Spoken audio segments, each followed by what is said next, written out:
Part 2. Exploring the Past. Over 3 chapters, Part 2 will ask you to recall and work with childhood memories. This is sometimes referred to as the processing part of therapy or personal development work. It can be really helpful in terms of developing insight and understanding your needs today. But for many people, this is the hardest part of the program, and it will likely stir up difficult feelings. Please keep yourself safe and access support if you need to. Also, if you start to lose stability, you may wish to circle back to the section Preparing for a Safe and Productive Experience before picking up the work again. Chapter 8. The Child's Point of View. Quote, "He always told me and my sister that we were bad, and he would hit us. I guess I thought we got hit because we were bad." End quote. Lawrence. It's worth pointing out that there are 2 very different perspectives from which you can view the abuse or neglect you experienced. As an adult, you can look back on what occurred and have views about your childhood. In other words, from your current perspective, you can explore why it happened, who was at fault, what sort of child you were, why you did or did not get protected, and whether it was normal or abnormal. But this is not the same thing as how you viewed all of this from the perspective you held as a child when it was occurring. For much of this chapter, we will ask you to rely on your memory. We will be asking you to get back inside yourself as a child at whatever points in time are most relevant to the abuse or neglect you experienced. There are 2 thoughts we want to share. First, this can be an emotionally challenging chapter, so please go at a pace you can manage. Remember to keep the right distance from distressing memories. Accessing and working with memories is normally an important part of this work, but if you feel worried you are losing stability or may fall into destructive coping, get some distance for a while or talk with someone. Second, if you're having problems accessing memories or feel unsure that what you are remembering is not factually correct, don't worry. Memories of historical trauma are often incomplete, or different events can blend together in confusing ways. The events may have occurred many years ago, and traumatic memories tend to get encoded in ways which can be difficult to recall in a linear or complete manner. It's not necessary for you to access your past with absolute certainty in order to derive therapeutic benefit from this work. Some guidelines about choosing memories. During this chapter and the 2 that follow, you will at times be recalling memories from childhood. What you choose to recall does not have to be the worst or most terrifying thing that occurred. It should be something you are fairly sure you can cope with. If you think you can cope with remembering some detail of actual abuse, then do that. But if that seems too difficult, you can access a memory of what was happening after the abuse occurred. For example, one individual did not want to remember either the sexual or physical abuse perpetrated by her stepfather, so she accessed a memory from the point where she was in her bedroom after the abuse had happened. Also, some people find that looking at a photograph of themselves as a child can help them access memories in a more vivid way or in a way which evokes emotions attached to memories. This is optional. Occasionally, someone we work with will say something like, "But there were so many incidents of abuse, neglect, or abandonment. Is it necessary to remember and try to work with all of them? There's a lot I don't remember well, and some events blend together." It is not necessary to recall every memory of harm, which may come as a relief. What you are trying to do is safely access a limited number of memories in order to develop insight and find a way of thinking and talking about what happened in a way which supports your progress. By accessing a limited number of memories, which were typical of the type of difficult experiences you encountered, you can do what is necessary.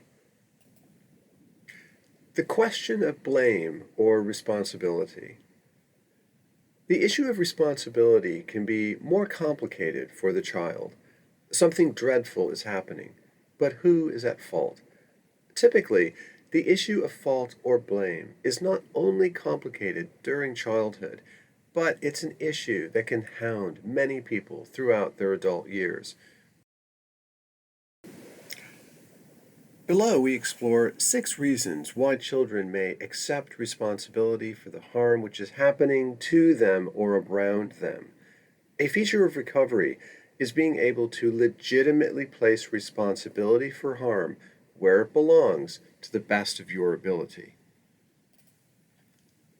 Children are developmentally egocentric.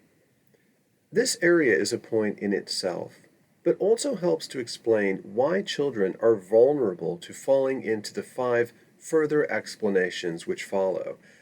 The words egocentric and self-centered usually have negative connotations, meaning something like selfish. However, if we understand egocentric to mean having a tendency to see the world and experience from one's own limited perspective and needs, then all children are egocentric. And the younger the child, the more egocentric they tend to be.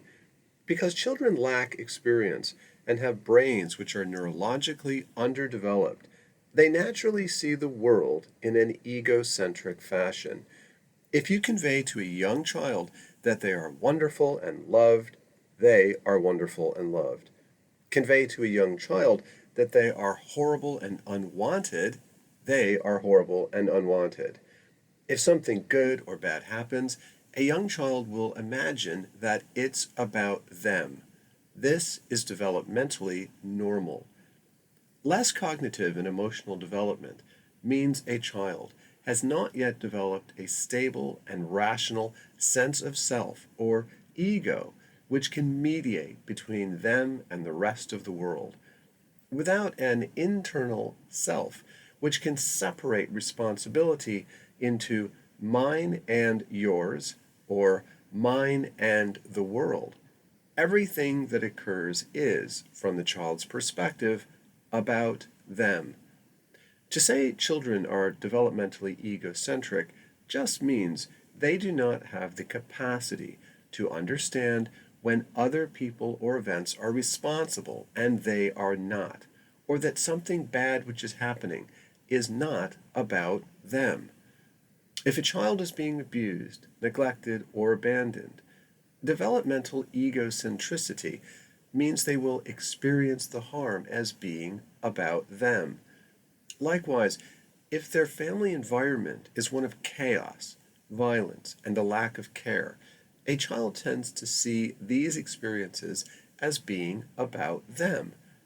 They lack a developed sense of self, which can locate responsibility with the individuals or circumstances to which it belongs. Developmental egocentricity is one reason why children absorb responsibility for the chaos or harm they experience or that's around them.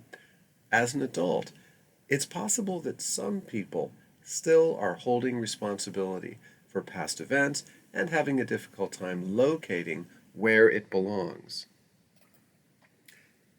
Blame was directly or indirectly conveyed to the child.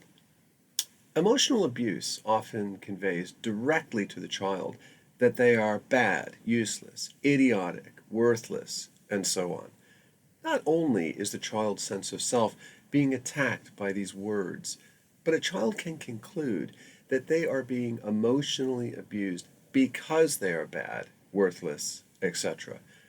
It's a self-fulfilling prophecy. At some level of consciousness, a child decides that if people are telling me I'm bad or useless, then I must be bad or useless. If I weren't so bad or useless, people wouldn't treat me this way. Therefore, it must be my fault that people hurt me.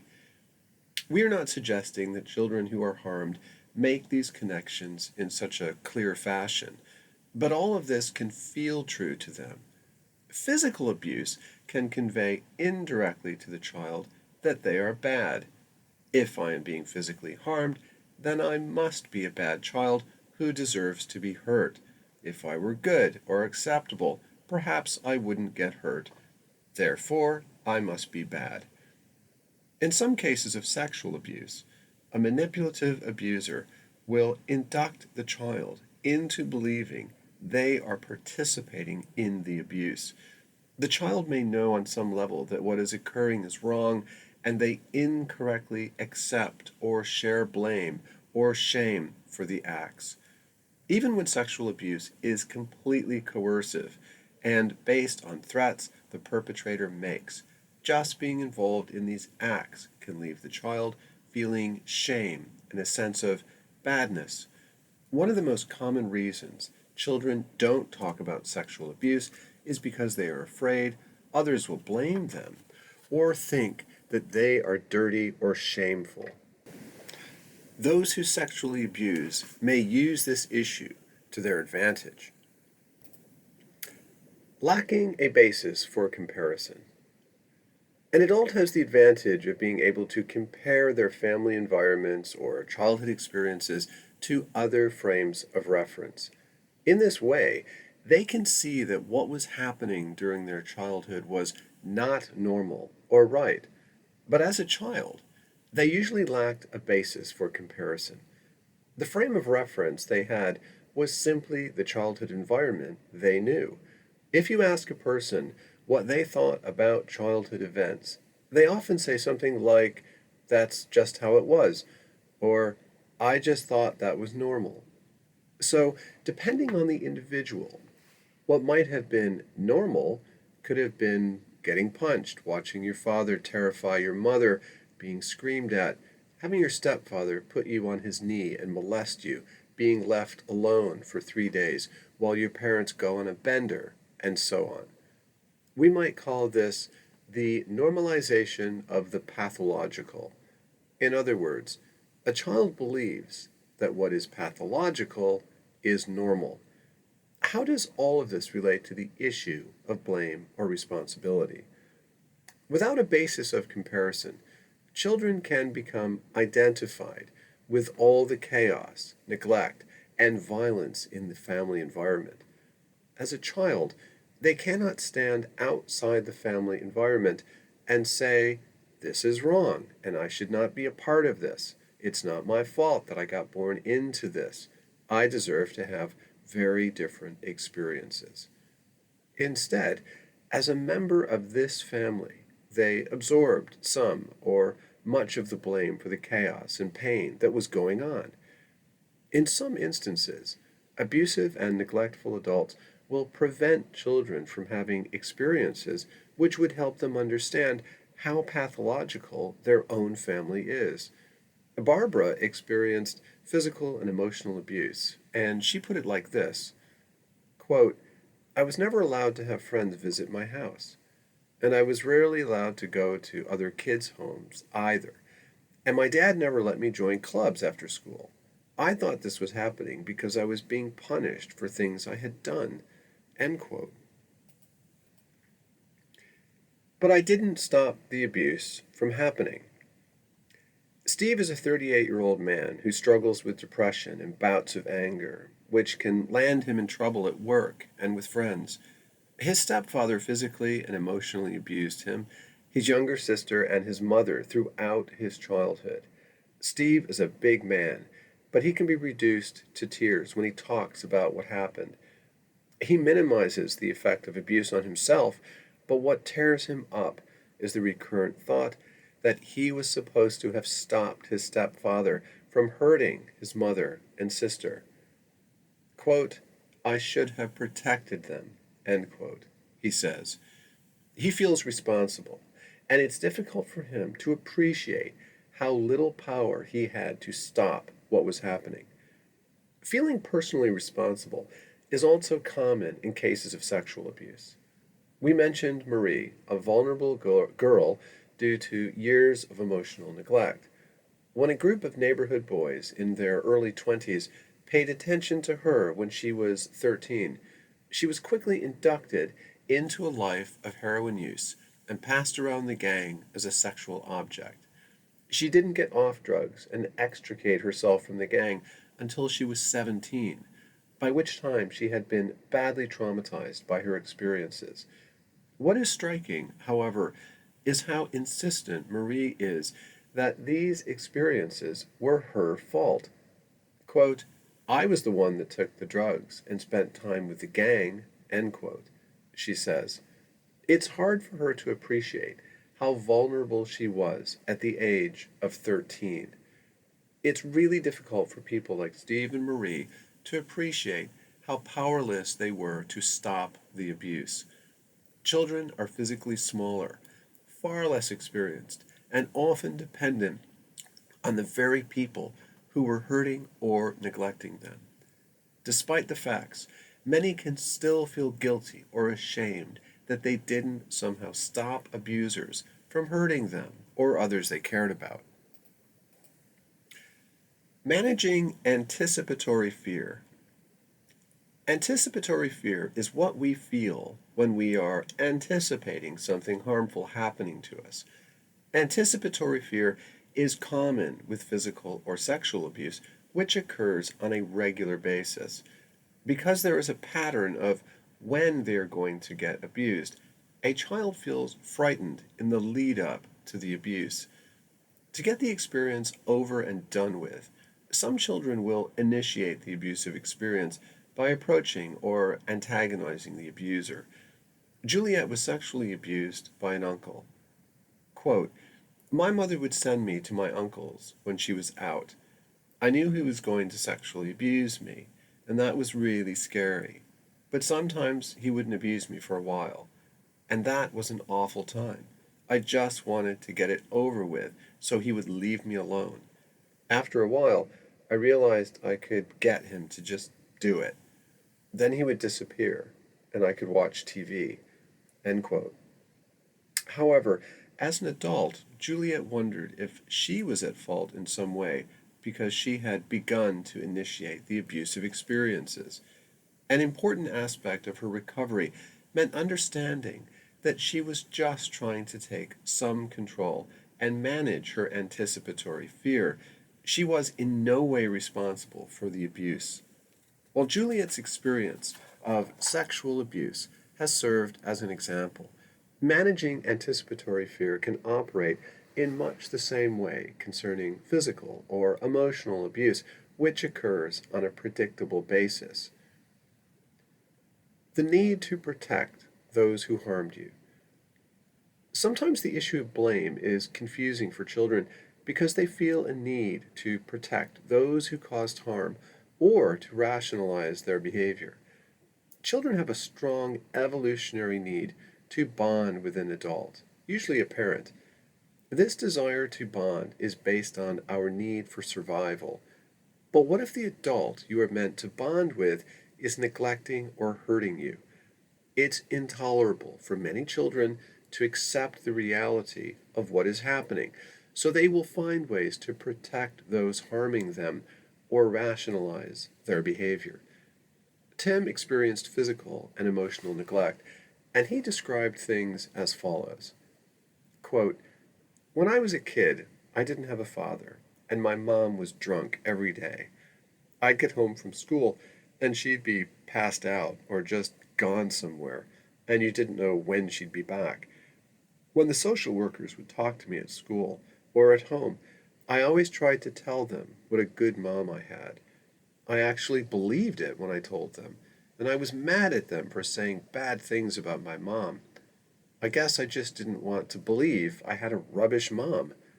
End quote. For some children, locating responsibility with those who are abusing or neglecting them is too scary a proposition.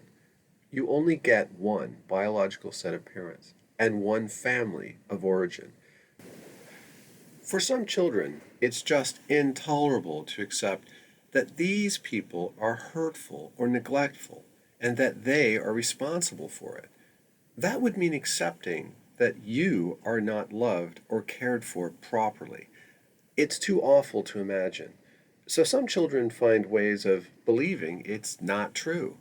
They might rationalize the abuser's behavior, or they might accept the blame for the abuser's behavior.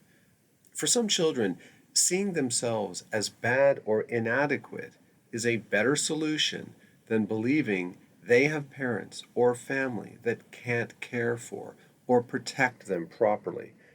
Even as adults, people we work with will often tell us they feel guilty for saying anything negative about those who were hurting or neglecting them.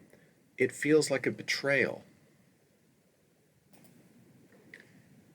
Exercise 1. Exploring the child's view of responsibility or blame. Please pause the audio and complete Exercise 1 in the guidebook. Responsibility and vulnerability. Robert's moment of insight.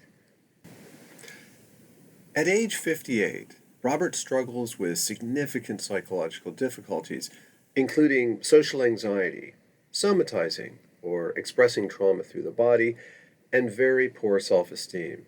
The extent of his problems are understandable given his experience of serious physical and sexual abuse, emotional neglect, and abandonment.